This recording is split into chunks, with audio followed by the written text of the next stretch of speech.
สวัสดีครับสวัสดีครับพ่อแม่พี่น้องทุกผู้ทุกคนนะครับเนาะอ่ายินดีต้อนรับ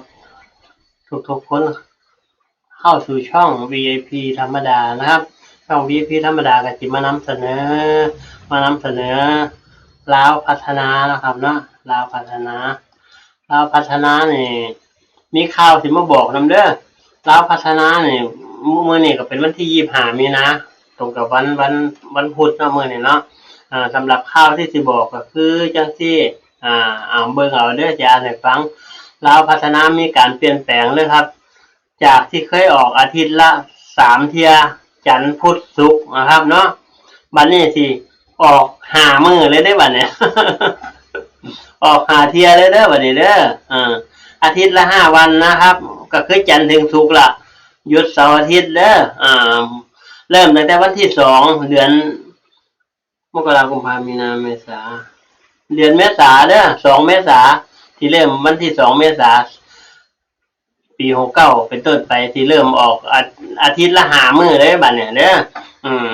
จันทร์อังคารพุธพฤหัสศุกร์เลยบัดนี้เตรียมเงินไว้หลายๆโลดไผที่รวยก็รวยบักขนาดละบัดนี้ไผที่ทุกข์ก็ทุกข์หนักเลยบัดนี้เด้อให้ยับยั้งชั่งใจเด้อครับเด้อให้อย่าซื้อป้าทุกขนาดอาทิตย์ละ3เที่ยยังจังซี่อยู่ เพื่ออาทิตย์ละ5เที่ยสิบ่นั่นซะลือนะสิบ่รวยตายซะลือว่าติประมาณนี้อันนี้ก็มาบอกข่าวนะครับเนาะเดี๋ยวก็สิบอกไปเรื่อยๆนั่นแหละทุกมื้อนั่นแหละที่มาลงนี่ประมาณนี้นะครับลาวพัฒนานะครับเนาะก็ขอบพระคุณสมาชิกทุกท่านเด้อครับเด้อที่แวะเข้ามาชมนะครับให้กำลังใจกันตลอดมาบ่ว่าสิเลขสิหลุดสิเข้าก็มาเบิ่งคือเก่านะครับประมาณนี้นะครับงวดที่แล้วบ่เข้าเลยแหละบ่ใกล้เลยต่างหากเลยอย่างขี้ไล่ไปอยู่หลักหมื่นหลักแสนก็ยังสิดีอยู่อันนี้บ่เข้าจักหลักเลยแม้5หลักนะมันนี่เลขวินก็บ่เข้าอีกต่างหากโอ้คักคือแน่แท้มื้อนี้เอาใหม่มื้อนี้เอาใหม่สู้ๆไปนะครับเนาะมันก็มีเข้ามีหลุดเป็นธรรมดาแหละครับเนาะครับเนาะครับมาชมกันเลยบัดนี้เห็นบ่8กับ9เด้อ3993 4994 5995 6996 7997ลองเล่นสายเบิ้ลลงมาดูบัดนี่88994455เด้อถ้ามันสายเบิ้ลเด้อแล้วก็86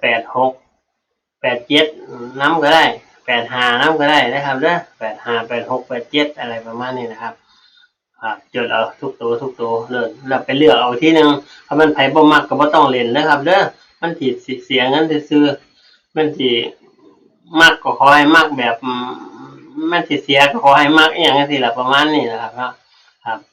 ขอบพระคุณหลายๆครับขอให้ทุกท่านโชคดีเฮงๆๆๆเด้อสาธุเอาคืนนะครับเด้อบ่ได้สวดมนต์ให้ดอกประมาณนี้ครับขอให้ทุกท่านโชคดีครับสวัสดีครับ